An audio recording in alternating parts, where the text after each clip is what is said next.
In the method of education that we call the Suzuki Method, one of the things which we regard as being of extreme importance and about which we are always deeply concerned is the matter of developing each student's desire or enthusiasm. For if the student loses his desire, then teaching him can only end in failure.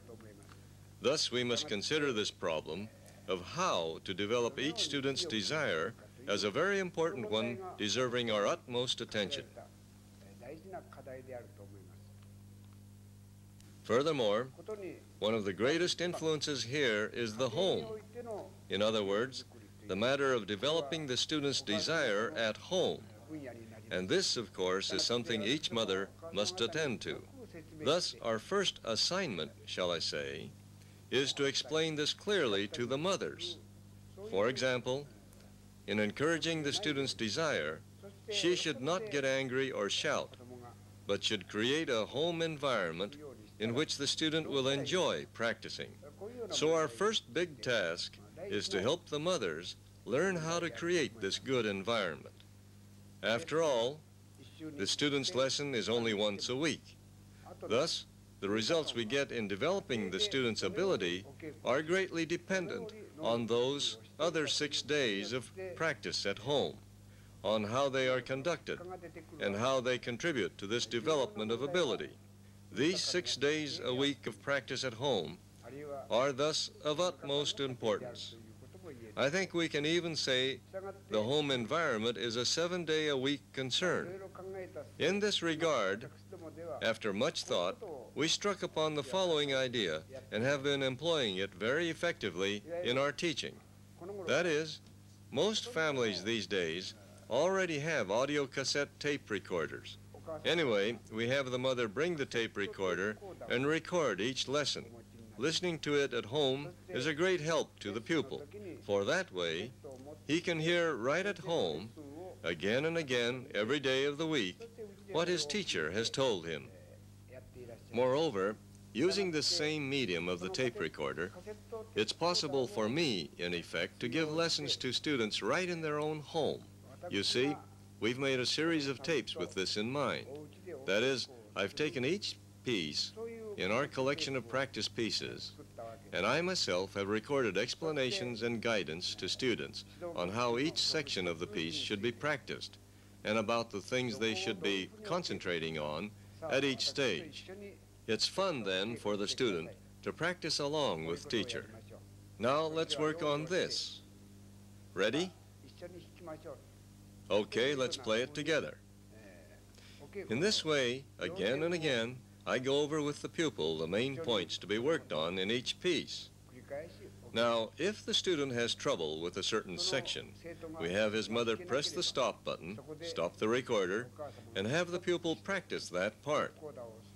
When he seems to be able to do it, she can say, "Okay, this time let's play along with teacher." And when he can indeed play a section along with the recording, then we move on to the next exercise. So, using these tapes, each student can practice in a very worthwhile way, just as though I were right there, always guiding him. Similarly, we ask the mothers to play records for their children often. In this way, as he listens frequently to melodies, the student will gradually memorize all of them by means of his mental, or perhaps we can say internal, ability. When this happens, he'll be filled with enthusiasm to play. These are the reasons we ask mothers to keep playing records for their children as part of the child's home practice. After practicing with my tape-recorded guidance, when a student can at last play a piece through, then I say, my voice in the same tape recording, says, "Okay, now let's play a duet with teacher. Let's play it together." The pupil then gets ready and joins me in a duet. For once my part is on tape, it's very easy for the pupil to play a duet with teacher. Do it as often as you like, his mother may say. Don't just leave teacher all by himself alone and lonely. Saying little things like this will make it interesting to the pupils. And indeed, they'll enjoy playing a duet with me often. Then, when the student can play the piece well, even as a duet, we say something like, "Well, now, let's try a solo." And we move on to having him play a solo with piano accompaniment. So that we could do this, we prepared audio tapes of the piano accompaniments to all our practice pieces. His mother puts the tape on the tape recorder and starts it and helps him get the timing of when to begin his solo. Repeating this every day, eventually he will master the piece and be able to play it exactly in tune and with the proper rhythm too. Anyway, today, by means of these tapes we've prepared, we endeavor to assist the mothers of our students throughout the country as they help the children with their practice. And then the child who has practiced in this way goes and has his weekly lessons with his own teacher. At that time, the teacher corrects his posture, helps him get a better sound, and gives him correct guidance on a variety of other important problems. And again, the child practices these things at home. When he has corrected all these minor faults, then he may turn to the instruction tapes I have prepared and, in effect, practice with me. In this way, our students develop their sense of rhythm and tune, and then work on tonalization to learn to make even more beautiful tones. This method is being followed throughout the country, at least for beginners, up through Volume 4. Our efforts are directed to building their desire so that they will enjoy practicing at home and working on these elements of their playing. Because the mothers themselves, as a rule, do not play the violin, there can be trouble between them and the children over various aspects of the children's study. But since we have adopted the different techniques I've discussed, these sources of trouble have for the most part been eliminated. And this harmony in the home practice environment, I believe, also itself contributes to building the student's desire. And there are still other ways of doing this. For example, I've mentioned how the children thoroughly enjoy playing along with the piano accompaniment on tape. They can even give home concerts, say on Saturday evening after supper, playing 2 or 3 pieces with accompaniment and inviting their father to listen. We encourage all kinds of devices and inventions like this, for they make practice enjoyable and thus contribute to building the child's desire to play. This all may sound like quite a collection of tricks, but this matter of how to make home practice fun for the pupil so that he will really enjoy doing it, this is truly the most important problem of all for us teachers. If the first way we work on building the child's desire is by making his home practice effective and enjoyable, then the second way is surely through the child's weekly lesson with his teacher. Here too we have fun while developing his desire to play. For example, to this end we have the students play pieces which they already know and have them continually strive to play them better. This of course also helps them develop their ability. In practice, when the pupil can play a piece well, we say, "Now let's strive for an even better sound," and we have him play a duet with a more advanced student. This is a lot of fun for both of the students. And then we tell the younger one, "Well, that was very good, but come back next week and play the duet again, but this time be able to play it just as well and with just as fine a sound as the more advanced student." And saying this, we send him home. If we do this, sure enough, the younger student comes next time and tries to do even better, playing the duet with his more advanced friend. And we find that he is full of the desire to play. You see, in all our work, we strive to gradually build up this desire. Now, thirdly, one other thing about the second area, that of our classroom lessons, as I just mentioned. Whatever the children may do, we never get angry or scold them. After all, when we stop and realize that they are studying with us for the very reason that they cannot play, then it's clear that there's no point in getting angry at them just because they cannot play. Rather, we must help them to become able to play. With love, not anger, we must try to figure out why they cannot play and then give them the necessary help. That is our job. And it's because we conduct our schools in this way that the children always come to their lessons with happy faces and in high spirits.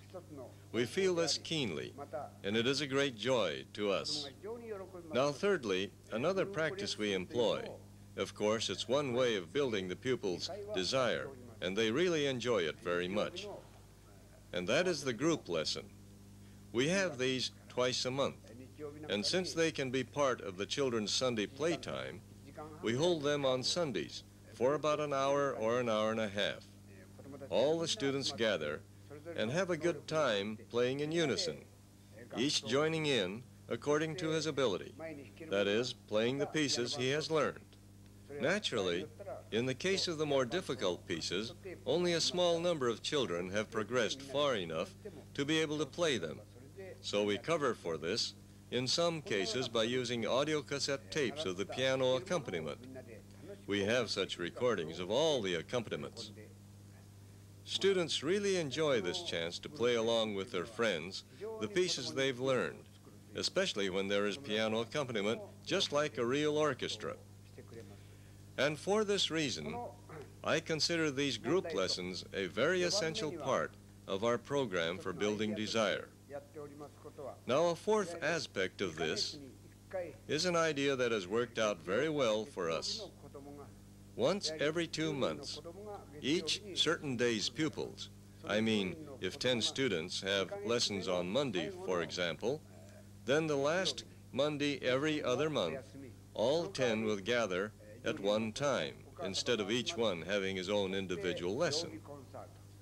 We invite their mothers and friends too, and hold in the classroom what we call a Monday concert, or a Tuesday concert, whatever the lesson day may be.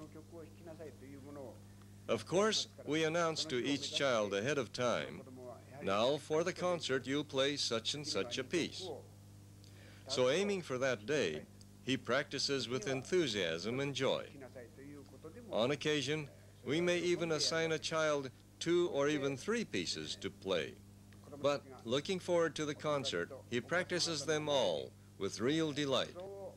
And on the day of the concert, each child performs his solos before the group of friends and parents.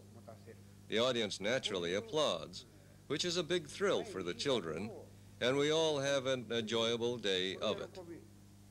And taking a piece they've already mastered and playing it even better than before, this too is a great pleasure for the pupils. And by choosing pieces to play and assigning 1 or more to each student ahead of time, we find the children really practice these well. They listen to records, compare their own playing to that on the record, and really work at mastering the pieces. This contributes greatly to building in them the desire to practice. Anyway, we hold these such and such a day concerts by having the students who take lessons on that day all get together at one time. We do this once every 2 months, in addition to our weekly Sunday group lessons. Thus, periodically, every child gets a chance to play a solo before a group, and this too is effective in developing his desire to play. Now, the 5th method we use is our graduation system. We've set this up as part of the overall talent education system here in Japan. Every year in March, we hold our All-Japan Convention, which might also be thought of as a super graduation ceremony. 5 months beforehand, that is around October, we begin accepting applications. For example, pupils of the lowest class must qualify on the basis of their playing of the gavotte by Gosek. That is the last piece in the first book, and if they can play it well, they graduate. In practice, what they do is make a recording in an audio cassette tape and send it to our headquarters in Matsumoto. I listen to each one and okay the pupil for graduation. Of course, none of them flunk. We don't flunk anyone, nor do we even use such terms. We only praise the children, recognizing that they have studied very hard. But as I was saying, we've set up a graduation system and a series of levels. And for the second level, actually a higher level within the beginning class, the students must master book number 3 and be able to play the final piece in it, Bach's Bourrée. And after they can play Bach's Bourrée really well, then we say that they graduate from the beginning class. In the next stage, they progress on up through Book 5, learning to perform skillfully the first movement of the Vivaldi G minor concerto, and even being able to do the required vibrato. When they reach this stage, again they send me a tape of their very best effort at performance of the Vivaldi concerto, the first movement played with piano accompaniment. And based on that, again they graduate. These then are the first 3 levels. The fourth takes them on up through Book 7, and here the graduation exercise is the Bach A minor concerto. After this graduation, students will move into the advanced class, so I require them to play the whole concerto. Again, they record it and send it to me. And recognizing their progress, here too we give them a graduation certificate. Afterward, as I've said, students enter the advanced class, where they work up through Book 10. This is the final volume in our collection of practice pieces. The last piece in Volume 10 is Mozart's Concerto No. 4, and it too they record and send to me. Again, I require them to play all the movements. After they have completed all this, they become graduate students in our research division. Anyway, this system of levels and graduations has a very stimulating effect on our students. For example, when a beginner knows that he must play Gosek Gavotte to graduate from the first half of the beginning class, as much as 2 or 3 months ahead of time, you'll find him working diligently to master the piece. And as I've said, we never fail anyone. Instead, when we send the tape back to him, we always enclose a word of praise, commending the student for studying so well. Moreover, it's a great thrill for the students to receive their graduation certificates and attend the graduation exercises, performing along with all the other pupils the piece they have been tested on. This all contributes to building the students' desire to play. In America, too, as the organizational structure of the Suzuki Association develops fully, surely they too will establish a similar system. And I know the results will be as we have experienced. And American children too will be enthusiastically preparing their graduation tapes, sending them in, and generally being full of the desire to play. Now, the 6th way in which we work at developing desire is by means of the concerts given at each of our branches. These are held once or twice a year, at which time all the students of the certain branch gather and give an outside performance to which the general public is invited. Needless to say, these performances are a great source of pleasure to the students. They get a lot of satisfaction just from performing all together, and this is a big thrill for all of them. In the same way, we annually hold our All-Japan Convention, which is attended by more than 3,000 children. They come from all over the country and gather at the Budokan Hall in Tokyo. Of course, it's relatively easy for us to do this in Japan, for our country is rather small.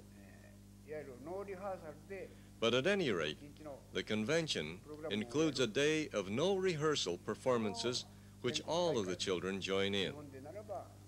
This provides a wonderful stimulus for them, and it too contributes to the development of their desire to play.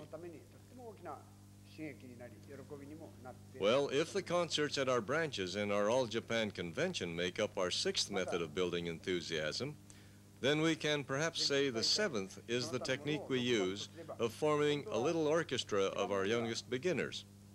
This occurs at our classrooms and involves those students who have reached the point where they can play gosek govat. We have these youngsters form a little string orchestra with the cello players. They then play together some of the easier works from the collection of practice pieces as a string ensemble, a very cute ensemble too. We've been trying this out lately, and we've found that this method too is very effective in respect to desire, that is, in making the children really eager to play. Finally, another method we can't forget. What would it be? The eighth way in which we stimulate the children's desire? That's through the summer sessions we have in July and August every year. At present, we hold these in Matsumoto, and on the average, 1,200 children attend. There, every day, for 5 days, the children receive training together, and those who haven't been practicing are greatly affected by this. In fact, we often see very beneficial changes occur in them. They become children who really enjoy practicing at home. And we find that students who are not at all enthusiastic, because of this experience of playing with the more advanced students, they too come to play with vigor and brightness. At this summer session, there are many such ways in which the students influence each other beneficially. So we can truly say that our summer session too is one of the major factors contributing to the development of the pupil's desire.